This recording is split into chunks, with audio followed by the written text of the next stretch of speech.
사불상고, 청백리의 불문율. 과거 조선왕조 시절 청렴하고 강직한 관리를 선발하여 표창하던 제도를 청백리 제도라 한다.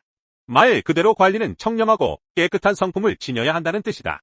조선 개국 초에 이 제도가 실시됐고 중종 때의 정비를 거쳐 선조에 이르러 선발 절차와 포상 규정 등이 정립됐다. 조선 왕조 500년간 218명의 청백리가 선발되었으며 청백리 선발 기준은 법전에 명문화된 기록은 쉽게 발견되지 않았지만 대체로 청백, 근검, 경효, 부덕, 인해 등의 포명이 제시되어 있는 것으로 보아 청백리로 선발된 관리들은 대체로 선비 정신을 지키고 자신의 지위를 이용하여 사익을 추구하지 않은 것으로 평가된다. 이러한 청백리들이 불문율로 삼았던 원칙이 있는데 바로 사불상거이다. 즉, 고위공직자가 공직에 있을 때 절대로 하지 말아야 할 4가지와 꼭 거절해야 할 3가지를 이르는 말이다. 사불은 부업을 하지 않을 것, 땅을 사지 않을 것, 집을 늘리지 않을 것, 마지막으로 부임지에 명산물을 먹지 않을 것을 의미한다. 삼거란 꼭 거절해야 할 3가지인데 윗사람의 부당한 요구는 거절할 것, 청을 들어준 것에 대한 밤례는 거절할 것, 자신의 경조사의 부조를 거절할 것을 의미한다. 사불상거와 관련해 조선시대 청빈한 관료들의 일화가 현재까지도 많이 이어지고 있다. 이수광의 조선의 방해지사를 보면 조선 영조 때 호조 서리를 지낸 김수팽의 이야기가 등장한다.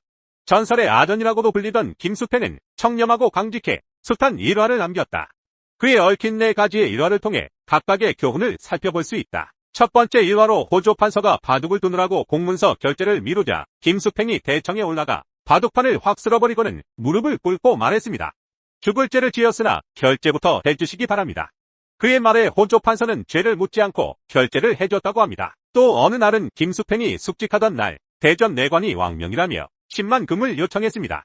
왕명에도 불구하고 그는 시간을 끌다가 날이 밝고서야 돈을 내주었는데 야간에는 호조의 돈을 출납하는 것이 금지되어 있기 때문입니다.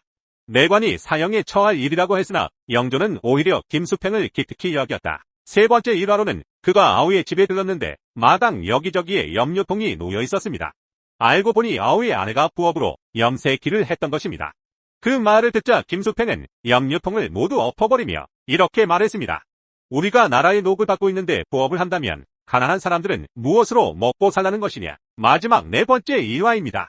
군비로 쓰기 위해 금과 은을 바둑돌처럼 만든 바둑쇠가 가득 창고에 있었습니다. 이것을 검사할 때 다른 판서가 한 개를 옷소매 속에 집어넣었습니다. 이를 보곤 무엇에 쓰려는지 물어보자 그 판서는 어린 손자에게 주려고 한다고 대답했습니다. 그러자 김수팽은 금을 한 움큼 집어 소매에 넣으며 이렇게 말했습니다. 소인은 내외 증손자가 많아서 하나씩 주려면 이것도 부족합니다. 판서가 놀라자 김수팽은 차분하게 다시 말했습니다. 대감이 손자에게 주려는 건 공적인 물건을 사적으로 사용하는 것입니다. 또 대감이 한 개를 취하면 참판이 또한 가져갈 것이요. 일부 관료가 각자 취할 것이며 서리 수백 명이 가져갈 것입니다. 김수팽의 일갈에는 조선시대 관리들의 청빈한 정신이 담겨 있다. 조선의 관료들은 사불상거를 불문율로 삼았다. 연산군 때 풍기군수로 임명된 윤석보가 처자를 고향에 두고 혼자 부임하게 되자 고향의 식구들은 궁색한 살림살이를 견디다 못해 집안의 물건을 팔아 밭을 샀다. 이 사실을 뒤늦게 아는 군수가 식구들에게 말했다. 옛말에 공직에 있으면서 자신을 위해 한 척의 땅이라도 넓혀서는 안 된다는 말이 있는데 이는 국록 이외의 것을 탐내지 말라는 뜻이 아니겠는가. 그런데 내가 관직에 올라 국록을 받으면서 전에 없던 땅을 장만했다면 세상 사람이 나를 어떻게 생각하겠는가. 그리고는 즉시 밭을 되물리게 했다. 해제학 김유는 지붕 처마 몇치도 못 늘리게 했다. 기건이란 분이 연안 부사로 있을 때이다. 연안에는 붕어가 유명해서 오나는 사람이 많은지라 기건은 재임 6년 동안 붕어를 입에 대지도 않았고 제주 목사로 3년 동안 있을 때에는 전복을 아예 먹지도 않았다고 한다. 꼭 거절해야 할 3가지는 윗사람의 부당한 요구, 청을 들어준 것에 대한 밤례와 경조사의 부조다. 청송부사 정공은 영의정이 꿀과 잣을 보내달라고 부탁하자 잣나무는 높은 산 위에 있고 꿀은 민가의 벌통 속에 있다고 답을 보냈다. 우의정 김수왕은 그의 아들이 죽었을 때 무명한 피를 보낸 지방관을 벌주었다. 청백리 6인방, 조선 건국의 주춧돌, 청렴결백한 삶을 산 6인의 청백리. 조선 건국 초기 혼란스러운 시대 속에서도 빛나는 청렴함과 강직함으로 나라의 기틀을 다진 6명의 청백리가 있었습니다. 황희, 정승, 맹사성, 정갑손 외에도 허조, 유관, 최윤덕이 그 주인공입니다. 이들은 단순히 부정부패를 멀리하는 것을 넘어 솔선수범하는 자세와 뛰어난 지혜로 어지러운 세상을 바로잡고 백성을 위한 정치를 펼쳤습니다. 세종대왕과 같은 성군이 등장할 수 있었던 배경에는 이들의 헌신적인 노력이 있었습니다. 1. 황희 정승, 관용과 지혜의 정치가. 황희는 조선 초기의 대표적인 정치가이자 청백리로 24년간 영의정을 지내며 세종대왕을 보필했습니다. 그는 청렴하고 검소한 생활을 몸소 실천하며 백성들에게 모범을 보였습니다. 또한 뛰어난 외교 능력으로 명나라와의 관계를 안정시키고 농업 기술 발전과 법률 정비 등 다양한 분야에서 업적을 남겼습니다. 황희 정승께서는 아들 셋 중에서 한 명의 아들이 주색잡기로 방탕하여서 골칫거리였을 때 몇 번을 좋게 타일렀지만 고쳐지지 않아서 하루는 밤늦은 시간까지 관복을 입고서 대문 앞에서 기다리다 고주망태가 되어 들어오는 아들에게 말하였다. 이제 들어오는 것입니까? 아들은 깜짝 놀라며 말하였다. 아버님, 왜 이러십니까? 그러자 황희 정승께서 정중히 말하였다. 무릇 자식이 아비의 말을 듣지 않으면 우리 집안의 사람이라고 할 수가 없습니다. 그렇게 되면 자식이 아니라 우리 집에 오신 손님이나 마찬가지가 되지요. 우리 집에 찾아온 손님을 정중하게 맞이하는 것이 예의니까 저는 지금 손님을 맡고 있을 뿐입니다. 이 말을 들은 아들은 무릎을 꿇어서 통곡하며 자신의 잘못을 뉘우치고 방탕한 생활을 하지 않았다고 한다. 2. 맹사성, 청렴과 강직함의 상징. 맹사성은 세종대왕 시절 이조판서를 지낸 청백리로 청렴하고 검소한 삶을 살았습니다. 그는 권력과 명예에 얽매이지 않고 오직 백성을 위한 정치를 펼쳤으며 옳다고 생각하는 바를 굽히지 않는 강직한 성품으로 유명했습니다. 맹사성 선생은 세종 때 이조판서였는데 그의 복장은 항상 허름하고 낡은 차림이었다. 하루는 시내를 건너가려고 집신을 벗고 옷을 걷어 올리는데 한 젊은이가 맹사성에게 말을 하였다. 제가 시내를 건너야 하는데 제 옷이 젖으면 안 돼서 그러니 저를 업어다 건너에 내려주면 10전을 드리겠습니다. 맹사성은 젊은이를 업어다 내려주고 물었다. 어디를 가는데 좋은 옷을 입고 가는가? 젊은이가 무심코 대답하였다. 제 부친이 맹사성 이조판서와 친구인데 저의 관직을 부탁하러 부친의 서찰을 가지고 맹사성 어른을 뵈러 갑니다. 맹사성은 젊은이를 호되게 야단을 쳤다. 내가 맹사성이다. 자네가 관직에 오를 생각은 꿈도 꾸지 말고 부친에게 가서 자식 교육이나 똑바로 시켜서 관직에 보내라. 고 전하여라. 벗의 자식이지만 잘못을 지적하여 야단쳤고 그 청년은 몇 년을 자숙하며 겸손을 깨달은 후 말단 관직부터 시작하였다고 한다. 3. 정갑손, 원칙과 엄격함의 교육자. 정갑손은 세종대왕 시절 대사헌과 판서를 역임한 청백리로 청렴하고 강직한 성품으로 유명했습니다. 그는 뛰어난 학식과 문장력을 지녔으며 엄격한 원칙주의자로서 공정한 판결과 깨끗한 정치를 위해 힘썼습니다.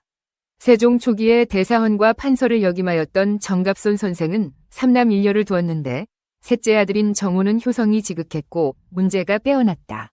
정갑손이 함길도 관찰사로 있을 때 아들 오도 헌칠한 대장부로 자라 있었다. 함경도 관찰사 제임씨의 조정에 부름을 받고 한양에서 한 달가량 머물다 함경도로 돌아와 밀려있는 서류를 점검하다가 놀라운 사실을 발견하였다. 그 사이에 치러진 향시 합격자 명단에 자신의 아들인 오의 이름이 장원급제자로 적혀 있었다. 향시는 각도 관찰부에서 치르는 지방과거로 향시에 합격하면 초시나 생원이 되어 한양에서 치르는 과거에 응시할 자격을 갖추게 되었다. 정갑손은 즉각 향시의 출제위원들을 불러서 명령하였다. 정우의 합격을 취소하라. 출제와 채점을 하였던 위원들은 항변하였다. 채점은 공정했고 장원 자격이 충분합니다. 정갑손의 태도는 꿈적하지 않고 말하였다. 내가 이곳 관찰사로 있는 한 정우는 합격을 시킬 수 없소이다. 그날 밤 정갑손은 셋째 아들을 조용히 불러 말하였다. 오야, 나는 내가 함길도 향시쯤이야 장원을 하고도 나무리란 것을 잘 알고 있다. 아들 오 역시 미소로 답하였다. 네, 아버님 뜻은 잘 알겠습니다. 그 후에 정우는 경상도 외가로 잠시 내려갔고 그곳의 향시에서 장원을 하였으며 이듬해에 한양서 치러진 과거에서 장원급제를 하여서 어서를 꼽고 함길도로 내려갔다고 한다. 4. 허조, 엄격한 법 집행과 백성을 위한 정책 추진. 허조는 조선 초기의 문신이자 청백리로 세종대왕 시대의 우회정과 좌위정을 지냈습니다. 그는 엄격한 법 집행과 공정한 인사관리로 유명했습니다. 허조는 세종의 신임을 받아 국가의 기강을 세우고 법과 제도를 정비하는 데 큰 역할을 했습니다. 특히 육조 직계제를 확립하여 왕권을 강화하고 행정 효율성을 높이는 데 기여했습니다. 이는 왕의 직접 통치 아래 각 부서를 통제하여 국가의 운영을 보다 체계적으로 만들었습니다. 허조는 청렴결백한 삶을 살았으며 자신의 이익보다 백성의 이익을 우선시하는 모습을 보여주었습니다. 그는 백성들에게 곡식을 나눠주고 흉년에는 자신의 재산을 털어 구줄 활동을 펼치는 등 백성들의 어려움을 외면하지 않았습니다.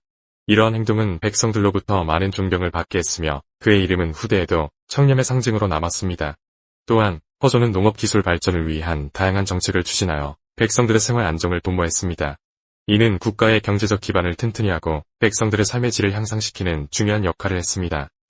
유관. 백성을 사랑한 목민관의 표본. 유관은 조선 초기의 문신이자 청백리로 세종대왕 시대에 여러 고을의 수령을 지냈습니다. 그는 백성을 사랑하는 마음으로 청렴하고 공정하게 직무를 수행했으며 백성들의 어려움을 해결하기 위해 노력했습니다. 유관은 특히 농업 생산량 증대와 민생 안정을 위한 다양한 정책을 추진하여 백성들의 삶의 질을 향상시키는 데 기여했습니다. 이는 당시 농업 중심 사회에서 매우 중요한 일이었으며 그의 노력 덕분에 많은 백성들이 안정된 삶을 영위할 수 있었습니다. 유관은 백성들과 함께 농사를 짓고 굶주린 백성들에게 자신의 식량을 나눠주는 등 백성들과 격이 없이 소통하며 그들의 어려움을 해결하기 위해 노력했습니다. 그의 이러한 행동은 백성들로부터 깊은 신뢰를 얻었고 그는 청백리라는 칭호를 받으며 존경받았습니다. 유관은 단순히 행정 업무를 수행하는 데 그치지 않고 백성들의 삶을 개선하기 위해 직접 나서서 일했습니다. 이러한 그의 자세는 많은 후대 관리들에게 귀감이 되었습니다. 6. 최윤덕. 뛰어난 군사 전략가이자 청렴한 장소. 최윤덕은 조선 초기의 무신이자 청백리로 세종대왕 시대에 사군 육진개척을 주도한 인물입니다. 그는 뛰어난 군사 전략과 용맹함으로 북방 영토를 확장하고 국방력을 강화하는 데 크게 기여했습니다.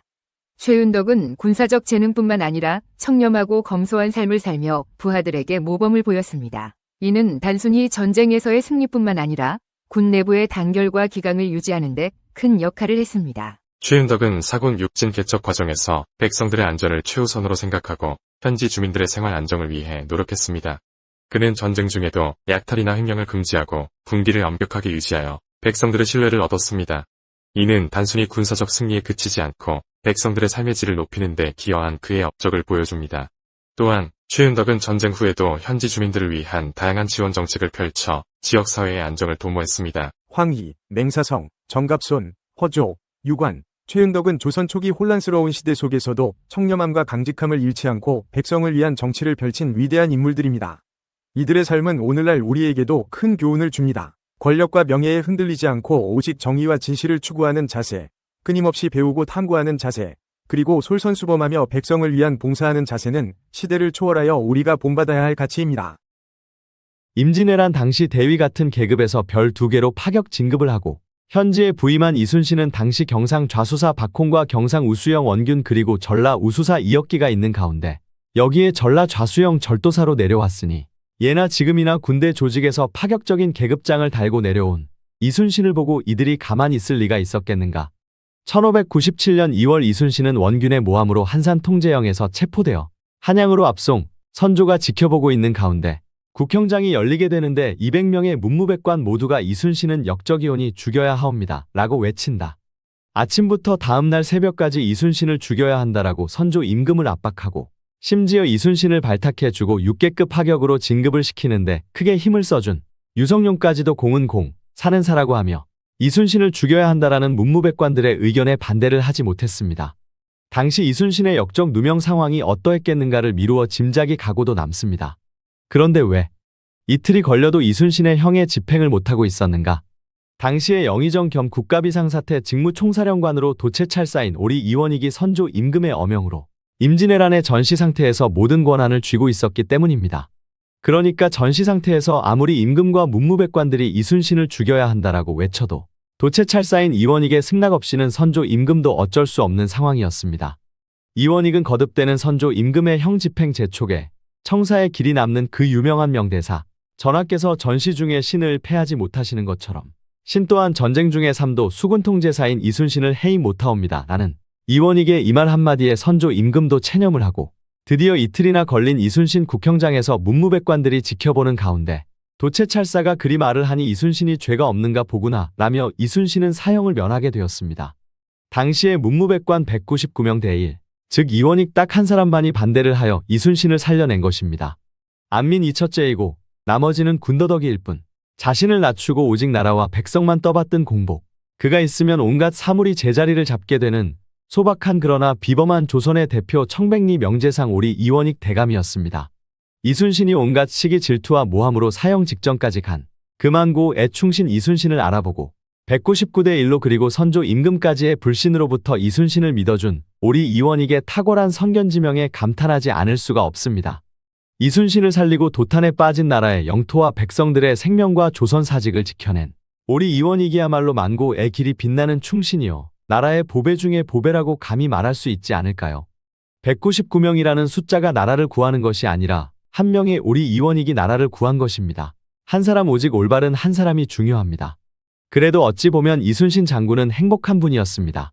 조선 500년의 상징 청백리, 오리 이원익 대감이 계셨으니 그는 장수하여 84세의 일기로 돌아가시면서 모든 자식들을 불러 모아놓고 나를 위해 부고도 알리지 말고 사후에 어떠한 사당이나 칭송된 일은 하지 말라. 비석도 세우지 말라고 당부했습니다. 그래서 오리 정승이 우리에게 잊혔는지도 모릅니다. 오리 이원익은 조선시대 인물들 중에서도 손꼽히는 실무형 관료들 중 한 명이며 서로 다른 정치 세력에 의해 왕위에 오른 광해군과 인조가 모두 첫 영의정으로 선택한 인물입니다. 보통 야사 등에서는 호를 사용해 오리 대감이나 오리 정승으로 부르는 인물입니다.